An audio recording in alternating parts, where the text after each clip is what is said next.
Assalamualaikum warahmatullahi wabarakatuh. Selamat belajar rekan-rekan sekalian.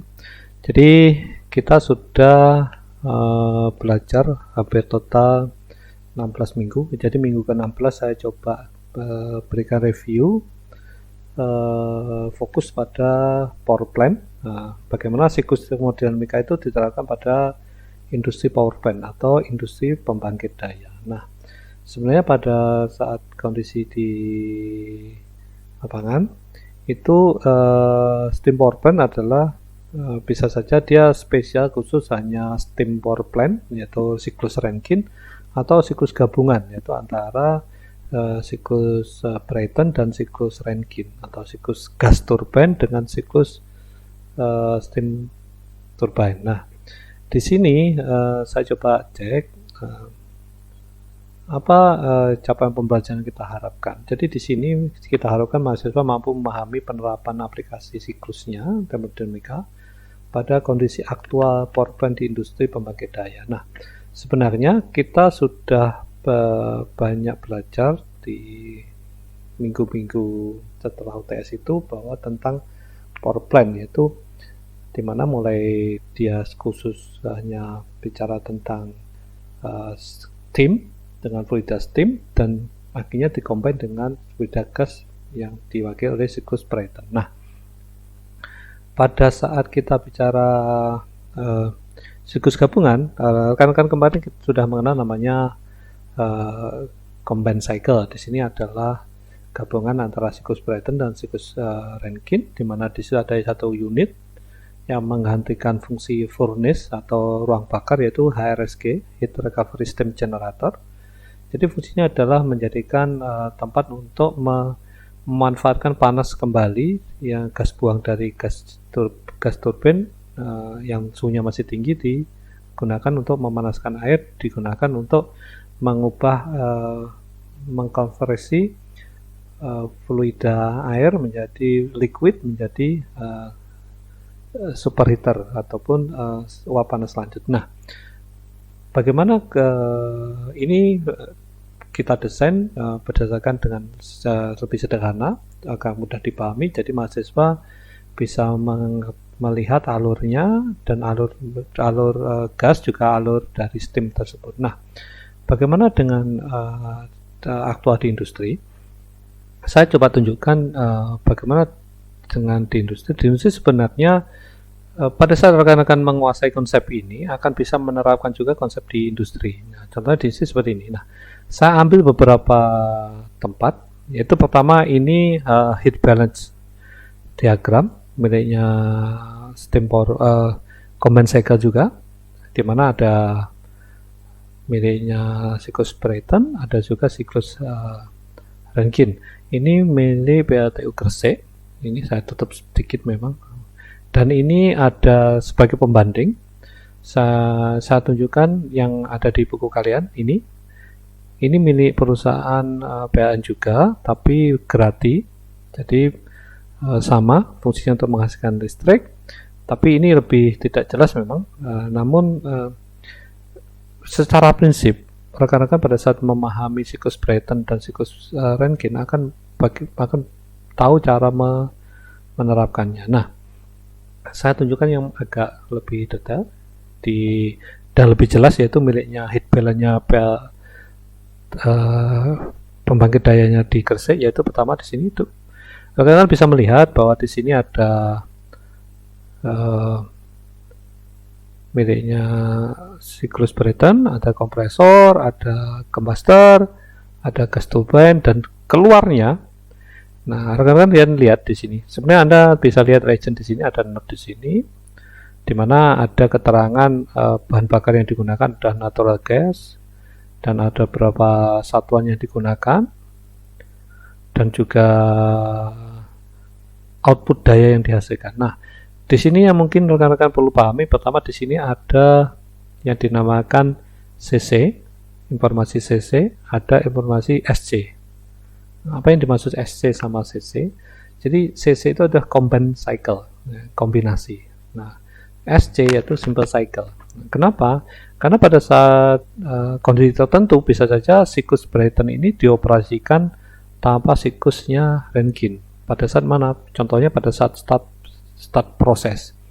Dia akan tidak menggunakan combine, tapi cukup simple cycle, di mana pada saat simple cycle gas keluar dari gas turbine tidak langsung menuju ke HRSG di sini, tapi langsung ke atmosfer di sini. Nah, itu pemahaman seperti itu. Nah, bagaimana proses yang terjadi di HRSG? Kemarin kita bicara hanya ada 2 unit tuh, ada boiler dan reheater. Tapi pada saat kondisi di industri, ini akan ada banyak sekali unit heat exchanger yang digunakan. Contohnya ada preheater di sini, LP itu LP ada low pressure economizer, high pressure economizer, ada LP evap, ini evaporator, itu ya low pressure evaporator, high pressure economizer. Nah, yang perlu teman-teman pahami pada saat membaca ini adalah di situ akan ada 2 jalur, yaitu jalur low pressure, ada jalur high pressure. Nah, Anda bisa melihatnya urutannya dengan melihat ke garis-garis ini sebenarnya. Nah, ini bagaimana ini bisa dipahami. Sebenarnya memahami ini cukup mudah, yaitu pada saat kita sudah bisa tahu parameternya. Di sini ada tekanan, ada temperatur, maka kan pasti bisa menghitung berapa entalpinya tiap titik. Nah, apalagi di sini, contohnya di siklus ini, miliknya Rankine, di situ ada informasi bahwa keluar dari high pressure SH2 atau high pressure superheater, dia ada memiliki tekanan 78. Ini di sini satuannya adalah kilogram per sentimeter kuadrat, dengan temperaturnya 507. Ini ada nilai entalpinya, tapi entalpinya dalam satuan kilokalori per kilogram, dan juga ada nilai G atau apa. Ini lihat aja apa yang dimaksud G, bisa dilihat sebenarnya dia dari satuannya kilogram per jam, artinya itu adalah mass flow rate. Nah, bisa dilihat tuh rekan-rekan, keluar dari high pressure superheater dia memiliki parameter termodinamika seperti ini. Nah, bagaimana pada saat keluar dari superheater dia akan menuju ke high pressure turbine di sini, high pressure turbine. Nah, bisa dilihat dari urutan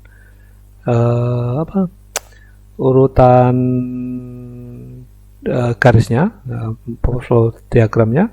Di situ ternyata pada saat keluar dia mass flow-nya hanya 181.800 kg per jam, tapi pada saat memasuki high pressure turbine dia menjadi 544 di sini, 950 kg. Kenapa kok menjadi naik ya? Pada saat di sini hanya 180.000, kenapa di sini menjadi 544.000? Nah, yang teman-teman pahami ya tuh, HRSG-nya adalah ini ada urutan 1, artinya HRSG di sini sebenarnya ada 3 unit tuh.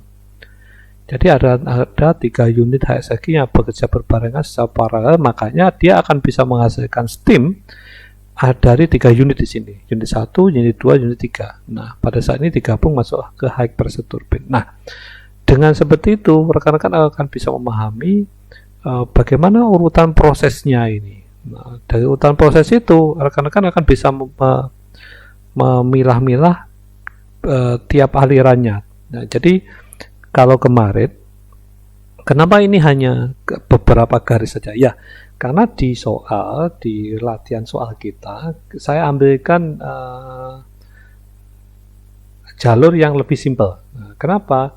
Karena ini dalam proses belajar. Jadi rekan-rekan pasti dalam proses belajar bagaimana jika terjadi percabangan, bagaimana jika terjadi penambahan unit. Nah, makanya saya ambil sedikit saja dari sistem tersebut. Nah, pada kenyataannya nanti pada saat bicara di industri, rekan-rekan dihadapkan seperti ini tuh.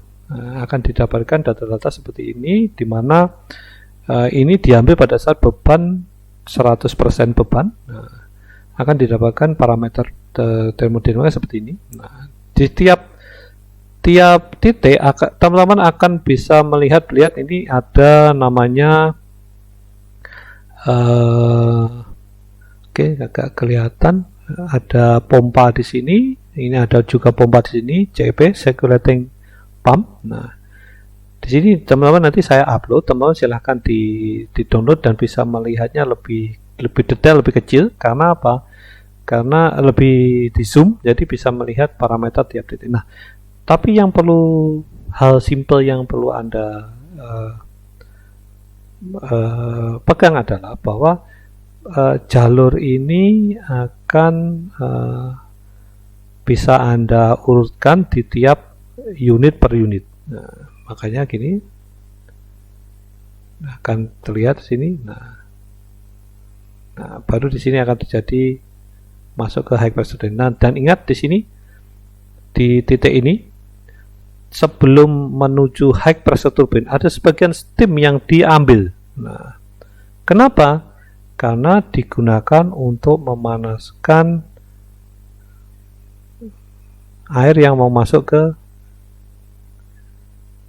jalur berikutnya. Di sini sebelum masuk ke preheater, air dipanaskan dulu dengan menggunakan high pressure turbine, high steam, diambil dari steam sebelum masuk ke high pressure turbine. Padahal selama ini kalau kita belajar, saya hanya mengambilkan dari X dari reheater. Nah, tapi di dunia industri yang rekan-rekan bisa pahami bahwa steam itu bisa diambil belum tidak harus selalu dari X reheater.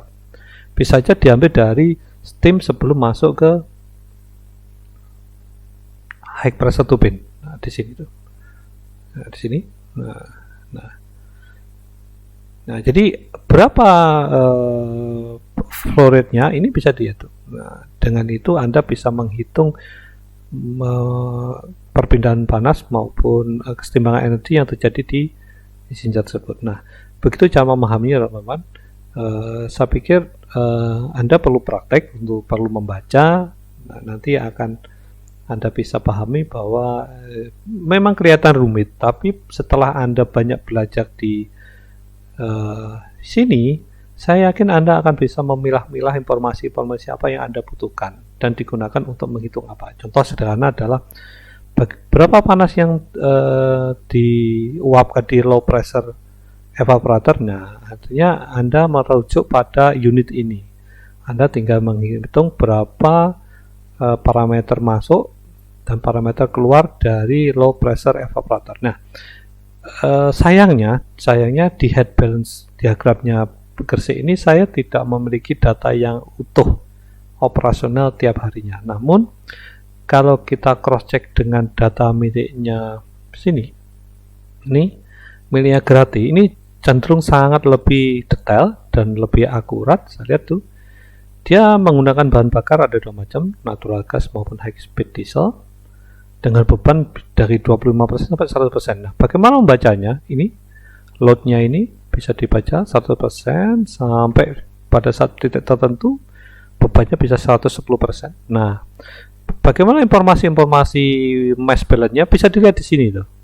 Contohnya mass flow. Ini mass flow siapa ini? Nah, ingat, ini pada saat bicara exhaust gas itu artinya kita bicara tentang siklusnya Brayton. Artinya itu adalah miliknya gas turbin. Nah, bisa dilihat tuh, rekan-rekan saya coba sedikit mengajak rekan-rekan untuk berpikir betapa kita sangat dituntut untuk efisiensi energi. Contoh sekarang gini. Contoh sekarang teman-teman.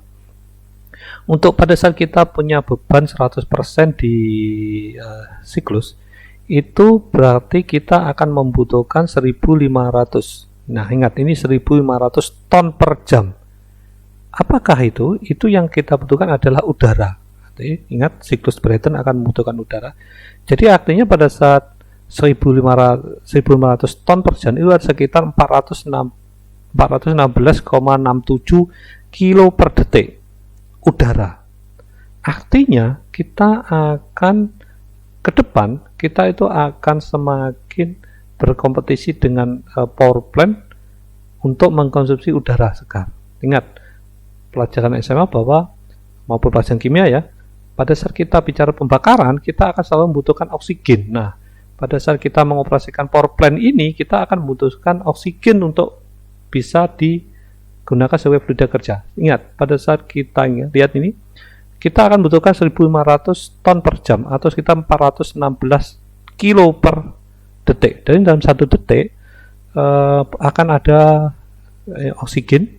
Ingat, 20% udara adalah oksigen, jadi 20% dari ini akan dikonsumsi oleh bahan bakar, akan dikonsumsi oleh siklus untuk dibakar dengan bahan bakar. Artinya jumlah bahan bakar, jumlah oksigen yang akan ada di lingkungan akan tersedot untuk power plant. Nah, ini makanya bagaimana kita harus berpikir bagaimana efisiensi energi yang kita kedepankan. Untuk apa?